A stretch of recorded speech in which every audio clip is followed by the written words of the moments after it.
أما 15 عائلة لسريتي جماعة بلدي هات قايم مقامش هات أي ناز عائلة برشي إما كريدين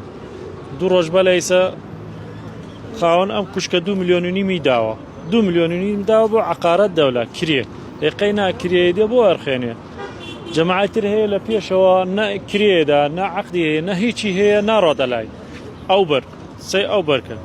كاس نارو بولاي بس يدا أمبر قشتي كريدا بو عقارات دولة